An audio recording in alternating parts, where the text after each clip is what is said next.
El costo. Por J. C. Ryle. ¿Quién de vosotros, queriendo edificar una torre, no se sienta primero y calcula los gastos, a ver si tiene lo que necesita para acabarla? Lucas capítulo 14 y versículo 28. Este versículo es de gran importancia. Son pocas las personas que no se sienten obligadas a preguntarse a menudo ¿cuánto cuesta? Al comprar una propiedad, construir un edificio, amueblar los cuartos, trazar planes, cambiar de casa, educar a los hijos, es sabio y prudente anticipar su costo. Muchos se ahorrarían gran dolor y sufrimiento si se acordaran de hacerse la pregunta ¿cuánto cuesta? Y hay una cuestión donde tiene especial importancia. Calcular cuánto cuesta. Esa cuestión es la salvación de nuestras almas. ¿Qué cuesta ser un verdadero cristiano?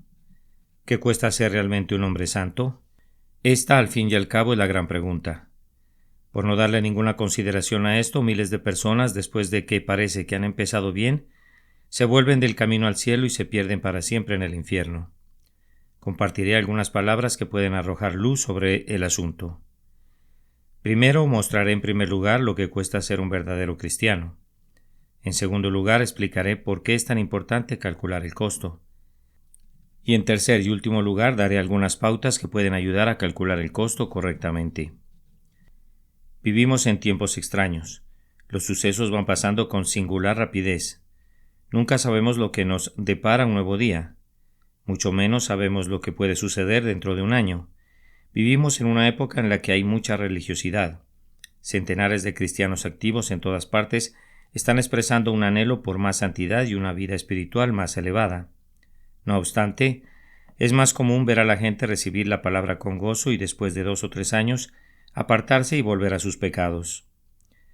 No consideraron lo que cuesta ser realmente un creyente congruente y un cristiano santo. Sin duda, estos son tiempos cuando deberíamos sentarnos con frecuencia a calcular el costo y considerar el estado de nuestras almas. Tiene que importarnos lo que somos. Si anhelamos ser realmente santos, es buena señal. Podemos dar gracias a Dios por poner ese anhelo en nuestros corazones. Pero aún así, hay que calcular el costo. No hay duda de que el camino de Cristo a la vida eterna lleva a la felicidad, pero es una necedad ignorar el hecho de que el camino de Cristo es angosto y que la cruz viene antes que la corona. Lo que cuesta ser un verdadero cristiano. Primero tengo que mostrar lo que cuesta ser un verdadero cristiano. No nos equivoquemos en el significado de lo que estoy diciendo. No estoy examinando el costo de salvar el alma de un cristiano. Sé muy bien qué costó, nada menos que la sangre del Hijo de Dios, expiar los pecados y redimir al hombre del infierno. El precio pagado por nuestra redención fue demasiado alto, la muerte de Jesucristo en el Calvario. Hemos sido comprados por precio. Jesús se dio a sí mismo en rescate por todos. Pero nada de esto tiene que ver con la pregunta inicial. El punto que quiero considerar es otro completamente diferente. Se trata de a lo que el hombre tiene que estar dispuesto a renunciar si quiere ser salvo. Es la cantidad de sacrificio que el hombre tiene que hacer si su intención es servir a Cristo. Es en este sentido que hago la pregunta ¿cuánto cuesta? Y creo firmemente que es una cuestión muy importante. Admito sin problema que cuesta poco ser meramente un cristiano en lo exterior. Uno no tiene más que asistir a una iglesia 2 veces los domingos y ser tolerablemente moral durante la semana para hacer todo lo religioso que son miles de personas a su alrededor. Todo esto es barato y no quiere gran esfuerzo. No requiere nada de negarse a sí mismo ni sacrificarse. Si este es el cristianismo salvador que nos llevará al cielo cuando muramos, tenemos que cambiar la descripción que hace la Biblia del cambio de la vida y escribir: ancha es la puerta y amplio el camino que lleva al cielo. Pero de hecho, algo le cuesta al verdadero cristiano según las normas de la Biblia. Hay enemigos que vencer, batallas que librar, sacrificios que hacer, un Egipto que dejar atrás, un desierto que cruzar, una cruz que cargar y una carrera que correr. La conversión no se trata de poner al convertido en un cómodo sillón y llevarlo sentado al cielo. Es el comienzo de una tremenda batalla en la cual cuesta mucho obtener la victoria. De allí la enorme importancia de calcular el costo. Trataré de mostrar precisa y particularmente lo que cuesta ser un verdadero cristiano. Supongamos que alguien tiene la disposición de servir a Cristo, se siente atraído por Él y tiene una inclinación a seguirle. Supongamos que alguna enfermedad, una muerte súbita o un sermón ha conmovido su conciencia, haciéndole sentir el valor de su alma y el deseo de ser un verdadero cristiano. Sin lugar a dudas, hay múltiples motivos que animarían a ese alguien a ser un verdadero cristiano. Sus pecados pueden ser gratuitamente perdonados, sin importar cuántos sean o lo grandes que sean. Su corazón puede haber cambiado completamente, no importa lo frío y duro que sean. Cristo y el Espíritu Santo, la misericordia y la gracia de Dios están listos para recibirlo, pero aún así debería calcular el costo. Veamos detalladamente una por una las cosas que le costará. Para empezar, le costará su pretendida superioridad moral. Tiene que despojarse de todo orgullo y soberbia, y de creerse bueno. Tiene que contentarse con ir al cielo como un pobre pecador salvo solo por la gracia, dándole el mérito y la justicia a otro. Al decir las palabras del libro de oraciones, tiene que sentir que ha errado y se ha apartado como una oveja perdida, y que ha dejado sin hacer las cosas que debiera haber hecho, y hace las cosas que no debiera haber hecho. Tiene que estar dispuesto a renunciar a la confianza que tiene en su propia moralidad y respetabilidad, y confiar exclusivamente en Jesucristo. Esto puede parecerle difícil a algunos. No me sorprendería.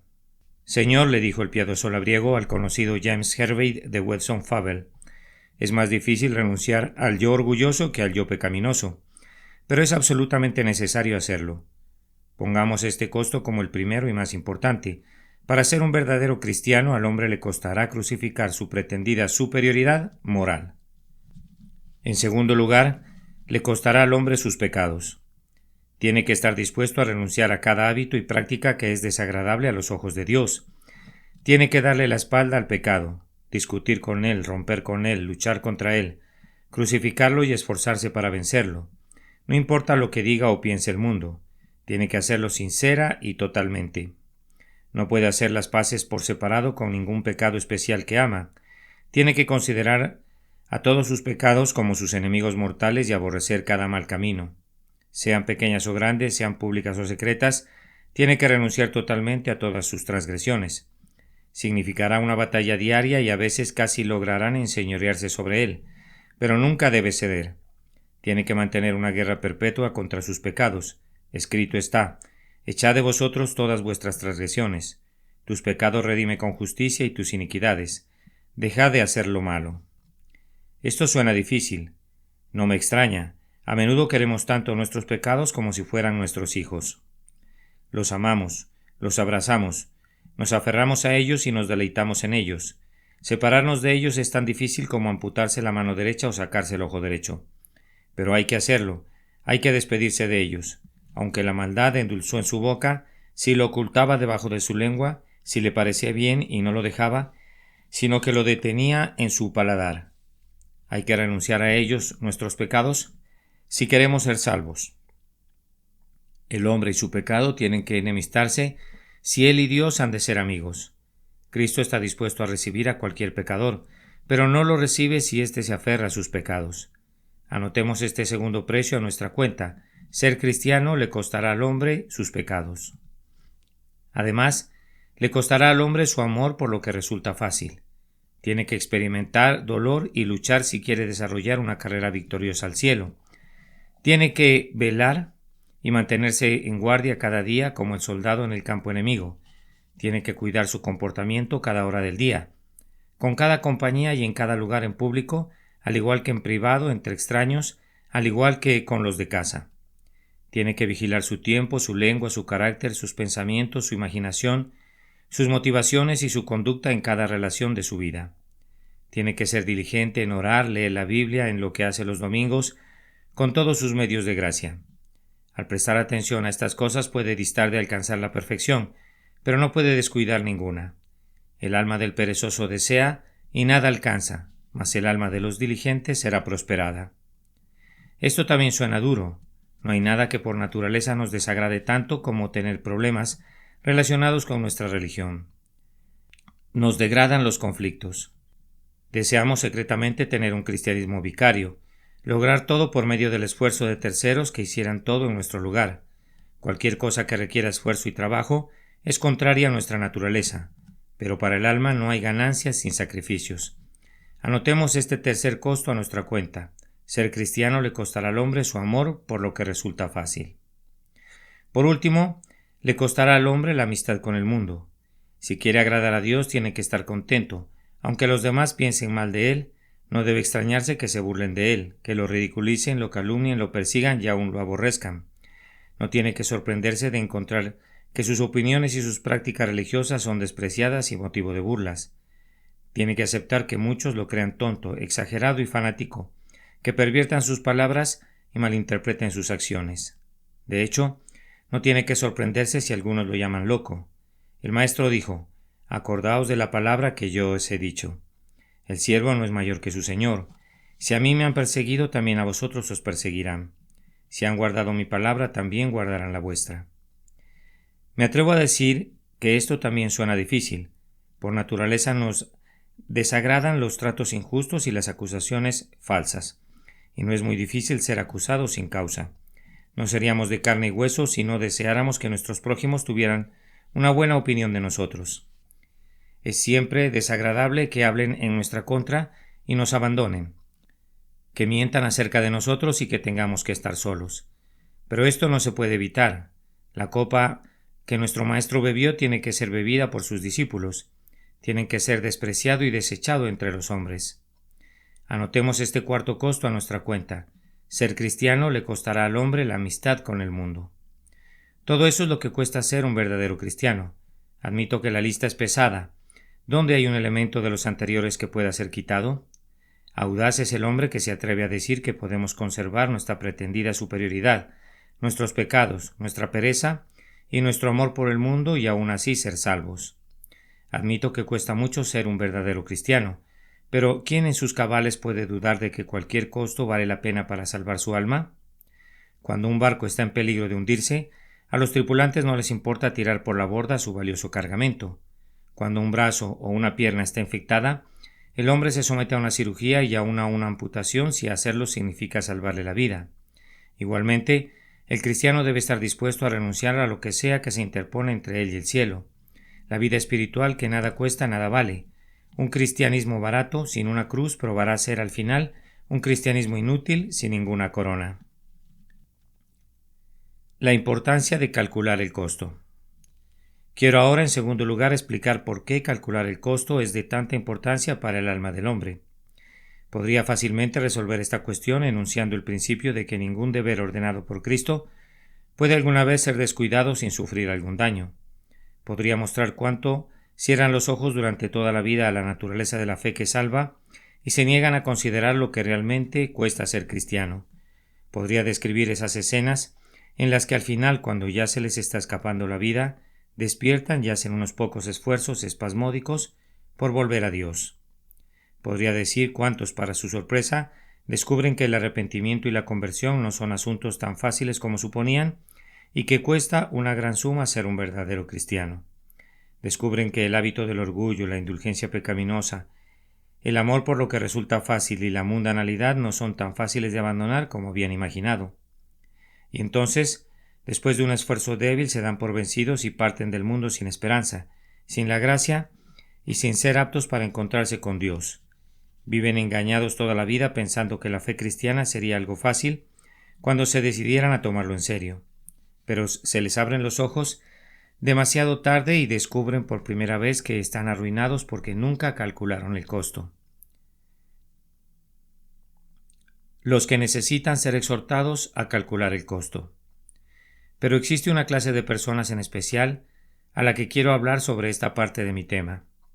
Es una clase numerosa que va en aumento y que en estos días está en inminente peligro. Diré algunas palabras para tratar de describirla. Merece nuestra cuidadosa atención. Las personas a las que me refiero no son indiferentes a la religión, piensan mucho en ella, no son ignorantes en cuanto a la religión, la conocen bastante bien, pero su gran defecto es que no están arraigados y afirmados en su fe.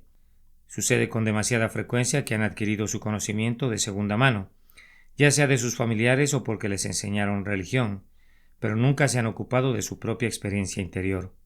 Sucede con demasiada frecuencia que han hecho una profesión de fe presionados por las circunstancias o por la emoción de sus sentimientos, por un entusiasmo animal o por un deseo fortuito de hacer lo mismo que hacen los demás, sin que haya una obra fehaciente de la gracia en sus corazones. Las personas así se encuentran en una posición inmensamente peligrosa. Son precisamente ellas, si es que valen de algo los ejemplos bíblicos, las que necesitan la exhortación a calcular el costo. Por no calcular el costo, incontables hijos de Israel murieron miserablemente en el desierto entre Egipto y Canaán. Dejaron Egipto llenos de entusiasmo y fervor como si nada pudiera detenerlos. Sin embargo, cuando encontraron peligros y dificultades en el camino, su aparente valentía pronto desapareció. Nunca se detuvieron a pensar en las dificultades. Pensaron que llegarían a la tierra prometida en unos pocos días, pero cuando los enemigos, las privaciones, el hambre y la sed empezaron a probarlos, murmuraron contra Moisés, contra Dios y hubieran preferido volver a Egipto. En una palabra, no habían calculado el costo, por lo que perdieron todo y murieron en sus pecados. Por no calcular el costo, muchos de los oyentes de nuestro Señor Jesucristo, después de un tiempo se apartaron y ya no andaban con Él. Cuando al principio veía sus milagros y escuchaban su predicación, pensaban que el reino de Dios aparecería inmediatamente. Se sumaron a sus apóstoles y los siguieron sin pensar en las consecuencias. Pero cuando descubrieron que había doctrinas difíciles que creer, trabajo difícil que hacer y persecuciones que sufrir, su aparente fe desfalleció inmediatamente y quedó en la nada. En una palabra, no habían calculado el costo y consecuentemente naufragaron en cuanto a la fe algunos. Por no calcular el costo, el rey Herodes volvió a sus antiguos pecados y destruyó su alma. Le gustaba oír predicar a Juan el Bautista, lo observaba y honraba como un hombre justo y santo. Hasta hacía muchas cosas que eran correctas y buenas, pero cuando se vio obligado a enfrentar el hecho de tener que renunciar a su querida Herodías, apostató de la fe. No había contado con esto, no había calculado el costo. Por no calcular el costo, Demas dejó a Pablo, dejó el Evangelio, dejó a Cristo y renunció al cielo. Por mucho tiempo viajó con el apóstol Pablo de los gentiles y, de hecho, fue su colaborador. Pero cuando descubrió que no podía ser amigo de este mundo y al mismo tiempo ser amigo de Dios, renunció a su cristianismo y se dio al mundo. Demas me ha desamparado, dijo Pablo, amando este mundo. Obviamente no había calculado el costo. Por no calcular el costo, los que escuchan a poderosos predicadores evangélicos a menudo sufren un final desventurado. Se conmueven y emocionan tanto que profesan lo que realmente no experimentan. Reciben la palabra gozosos con tanta extravagancia que casi asustan a los viejos cristianos. Trabajan por un tiempo con tanta consagración y fervor que parece que van a sobrepasar a los demás. Hablan y trabajan con objetivos espirituales con tanto entusiasmo que hasta pueden avergonzar a los cristianos que ya tienen más tiempo en la Iglesia. Pero cuando la novedad y la frescura de sus sentimientos han pasado, cambian totalmente. Dan prueba de haber sido terreno pedregoso. Son exactamente lo que describe el gran maestro en la parábola del sembrador. Al venir la aflicción o la persecución por causa de la palabra, luego tropieza. Poco a poco su efímera consagración se esfuma y su amor se enfría. Tarde o temprano los asientos que se ocupan en los cultos están vacíos y ni siquiera son mencionados entre los cristianos. ¿Por qué? Porque nunca calcularon el costo. Por no calcular el costo, centenares de personas que han hecho profesión de fe como fruto de avivamientos religiosos vuelven al mundo después de un tiempo y hacen quedar mal a la fe cristiana. Comienzan con una noción lamentablemente equivocada de lo que es el verdadero cristianismo. Se imaginan que no consiste de otra cosa más que levantar la mano cuando el predicador hace la invitación a venir a Cristo y sentir profundamente gozo y paz interior. Y entonces, después de un tiempo, cuando se enteran de que existe una cruz que hay que cargar, que nuestros corazones son engañosos y que hay un diablo ocupado siempre cerca de nosotros, se enfrían disgustados y vuelven a sus pecados de antes. ¿Y por qué? Porque nunca supieron realmente de qué se trataba el verdadero cristianismo. Nunca aprendieron que tenemos que calcular el costo. Por no calcular el costo, los hijos de padres cristianos a menudo terminan mal y avergüenzan el cristianismo. Familiarizados desde sus primeros años con la forma y la teoría del Evangelio, enseñados desde la infancia a decir de memoria los textos principales, acostumbrados a recibir enseñanzas acerca del Evangelio o a enseñar a otros en la escuela dominical. Se crían profesando una religión sin saber por qué y sin haber pensado seriamente en ella. Y entonces, cuando la realidad de la vida adulta empieza a presionarlos, a menudo sorprenden a todos cuando abandonan toda su fe evangélica y se pierden en el mundo. ¿Y por qué? Nunca comprendieron totalmente los sacrificios que implica ser cristiano. Nunca les enseñaron a calcular el costo. Estas son verdades serias y dolorosas, pero al fin de cuentas son verdad. Todas ayudan a mostrar la importancia inmensa del tema que estoy considerando. Todas destacan la necesidad absoluta de insistir sobre este tema a todos los que anhelan santidad y de exclamar en todas las iglesias: calculen el costo. Me atrevo a decir que sería bueno que se enseñara con más frecuencia de lo que se enseña. La obligación de calcular el costo, de seguir a Cristo. Actuar con apuro e impaciencia es la orden del día para muchos que pretenden ser religiosos. Las conversiones instantáneas y una paz razonable, inmediata, parecen ser los únicos resultados que quieren obtener del Evangelio. Comparados con estos, todo lo demás queda a la sombra. Obtenerlas es aparentemente el gran fin y objetivo de sus obras. Digo sin vacilar que este modo intrascendente y parcial de enseñar el cristianismo es extremadamente malicioso. Nadie se equivoque sobre lo que digo. Apruebo totalmente que se ofrezca a los hombres una salvación en Cristo total, inmediata, presente y gratuita. Apruebo totalmente que se le insista al hombre sobre la posibilidad y el deber de una conversión inmediata y al instante. No cuestiono a nadie con respecto a esto, pero lo que sí digo es que estas verdades no deben ser presentadas sin esencia, aisladas y como únicas. Tienen que presentarse siendo sinceramente lo que están aceptando. Si profesan el deseo de salir del mundo y servir a Cristo, las personas no deben ser presionadas a sumarse a las filas de las huestes de Cristo sin haberles dicho lo que implica la guerra. En una palabra, se les debe decir sinceramente que calculen el costo. La práctica de calcular el costo. ¿Se pregunta alguno cuál fue la práctica de Jesús en este asunto? Lea esta descripción de Lucas. Nos dice que en cierta ocasión grandes multitudes iban con él, y volviéndose les dijo: si alguno viene a mí y no aborrece a su padre y madre y mujer e hijos y hermanos y hermanas, y aún también su propia vida, no puede ser mi discípulo. Y el que no lleva su cruz y viene en pos de mí, no puede ser mi discípulo. Me es necesario decir directamente que no puedo reconciliar este pasaje con los procedimientos de muchos maestros religiosos modernos. Y esto a pesar de que la doctrina referente a esta cuestión es clara como el sol en su cenit. Nos muestra que no debemos apurar a los hombres para que profesen ser discípulos, sin advertirles claramente que calculen el costo. ¿Se pregunta alguno cuál ha sido la práctica de los mejores y más insignes predicadores del Evangelio en el pasado? Me atrevo a decir que todos a una dan testimonio de la sabiduría con que el Señor trató con las multitudes a las cuales me acabo de referir. Lutero, Latimer, Baxter, Wesley, Whitefield, Berry y Rowland Hill estaban profundamente conscientes de lo engañoso que es el corazón del hombre. Sabían perfectamente que no todo lo que brilla es oro, que convicción no es conversión, que emoción no es fe, que sentimiento no es gracia y que todo lo que florece no llega a ser fruto. No seáis engañados era el clamor constante de los predicadores de antaño. Considera bien lo que haces, no corras antes de que seas llamado. Más bien, calcula el costo. Si queremos hacer las cosas bien, nunca nos avergoncemos de seguir los pasos de nuestro Señor Jesucristo. Trabajemos intensamente en pro de las almas de otros. Si queremos y si tenemos la oportunidad, instémosles a considerar sus caminos. Constriñámosles con santa intensidad a venir, a dejar sus armas y a entregarse a Dios. Ofrezcámosles salvación, una salvación inmediata, lista, gratuita y plena. Mostrémosles a Cristo y todos los beneficios que tendrán cuando lo acepten. Pero en todo lo que hagamos, digamos la verdad y toda la verdad. No nos rebajemos a usar los ardides vulgares de un sargento recluta. No hablemos solo del uniforme, la paga y la gloria. Hablemos también de los enemigos, la batalla, la armadura, la necesidad de velar, las marchas y las prácticas. No presentemos solo un lado del cristianismo. No dejemos de hablar de la cruz en la que murió Cristo por nuestra redención. Incluyamos la importancia de negarse a sí mismo. Cuando hablemos de la cruz, expliquemos todo lo que implica el cristianismo. Instemos a los hombres a que se arrepientan y acudan a Cristo. Pidámosles a la vez que calculen el costo. ¿Cómo calcular el costo correctamente? Lo tercero y último que me propongo hacer es dar algunas pautas que pueden ayudar a calcular el costo correctamente. Por cierto que me lamentaría si no dijera algo de este aspecto de mi tema.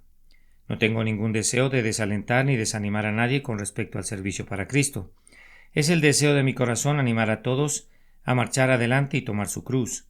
Calculemos el costo, todo el costo, y calculemos con cuidado. Recordemos que si calculamos correctamente y entendemos todo lo que involucra, no habrá nada que nos asuste. Existen algunas cosas que las personas siempre deben incluir al calcular lo que cuesta el verdadero cristianismo. Determine, sincera y ecuánimamente, lo que tendrá que dejar atrás y por lo que debe pasar para llegar a ser un discípulo de Cristo. No deje nada afuera, anótelo todo, pero luego anote a su lado las siguientes sumas que le voy a dar. Hágalo limpia y correctamente y no tendrá que temer del resultado. Cuente y compare para empezar las ganancias y las pérdidas si quiere llegar a ser un cristiano santo y auténtico. Es posible que pierda algo en este mundo, pero ganará la salvación de su alma inmortal. Está escrito: ¿qué aprovechará al hombre si ganare todo el mundo y perdiere su alma? Cuente y compare además las alabanzas y las acusaciones. Si quiere ser un cristiano santo y auténtico, es muy posible que los hombres lo acusen, pero tendrá la alabanza de Dios el Padre, Dios el Hijo y Dios el Espíritu Santo. Las acusaciones vendrán de algunos hombres y mujeres falibles, ciegos y errados. Las alabanzas vendrán del Rey de Reyes y Juez de toda la tierra. Aquellos a quienes Él bendice son realmente bendecidos.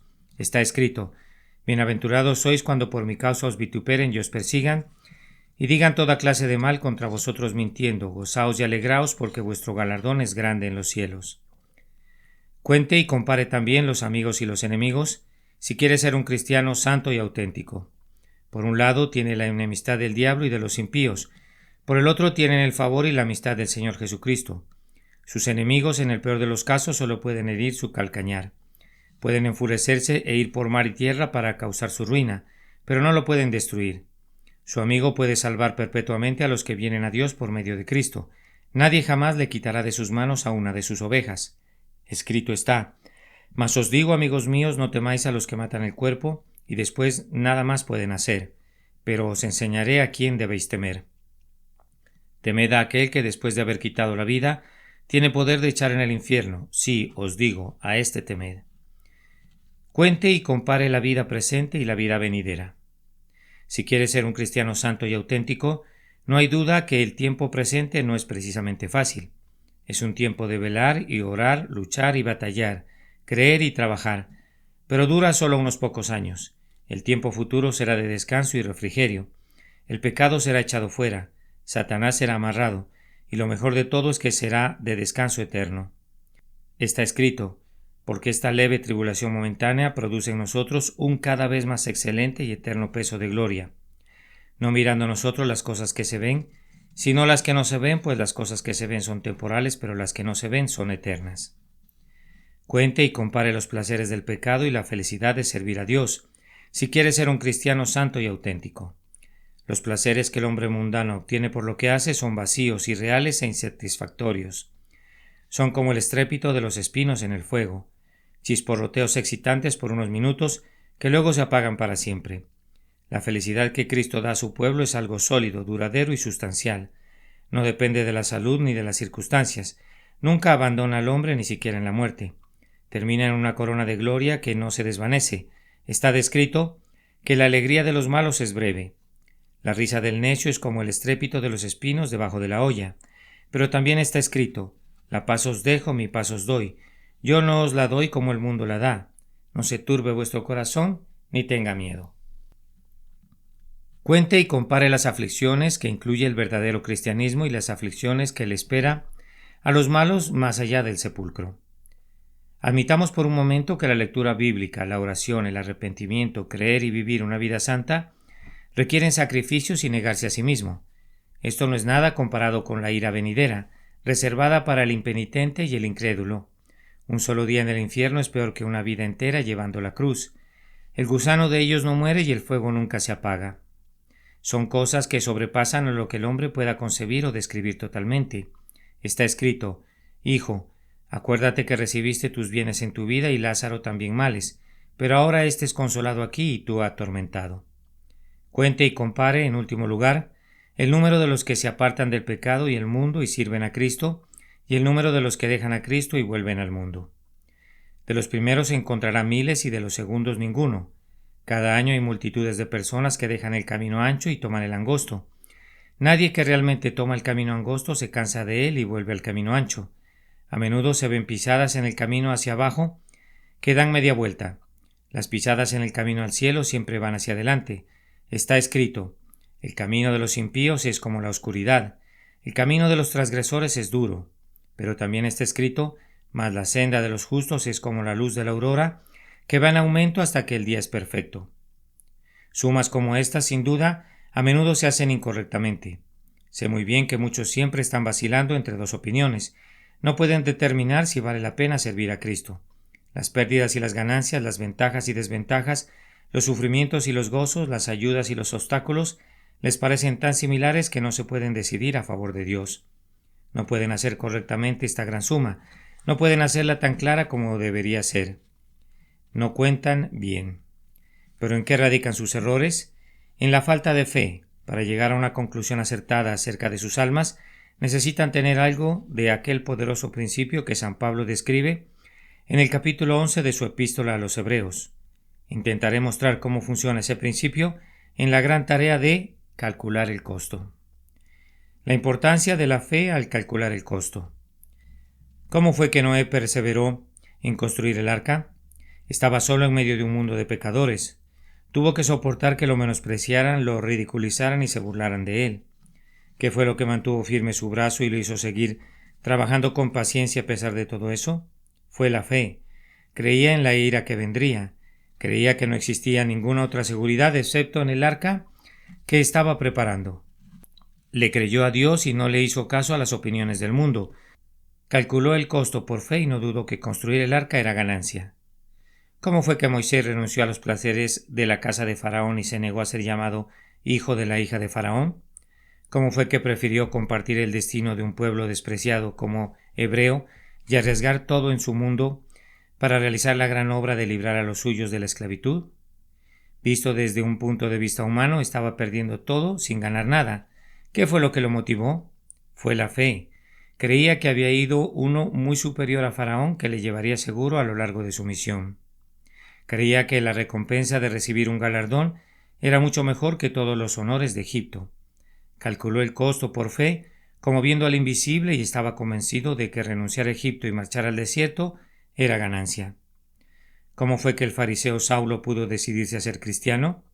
El costo y los sacrificios que significaban el cambio eran tremendos. Renunció a su futuro brillante entre su propio pueblo. En lugar de recibir el favor del hombre, se hizo acreedor al odio del hombre, a la enemistad del hombre y a la persecución humana aún hasta la muerte. ¿Qué fue lo que le dio las fuerzas para enfrentar todo eso? Fue la fe. Creía que Jesús, quien lo encontró en el camino a Damasco, podía darle 100 veces más de lo que renunciaba en este mundo. Creyó por fe que en el mundo venidero tendría vida eterna. Por fe calculó el costo y vio claramente de qué lado se inclinaba la alabanza. Creía firmemente que llevar la cruz de Cristo era ganancia. Subrayemos bien estas cosas. La fe que llevó a Noé, a Moisés y a Pablo a hacer lo que hicieron es el gran secreto para llegar a una conclusión perfecta con respecto a nuestras almas. Esa misma fe tiene que ser nuestro ayudante y tesorero cuando nos sentemos para calcular el costo de ser un verdadero cristiano. Esa fe está a nuestra disposición. No tenemos más que pedirla. Él da mayor gracia. Armados con esa fe, no agregaremos nada a la cruz ni restaremos nada a la corona. Todas nuestras conclusiones serán correctas. Nuestra suma total no tendrá ni un error. Amén. ¿Cuál es el costo? Por J. C. Ryle. ¿Quién de vosotros, queriendo edificar una torre, no se sienta primero y calcula los gastos a ver si tiene lo que necesita para acabarla? Lucas capítulo 14 y versículo 28.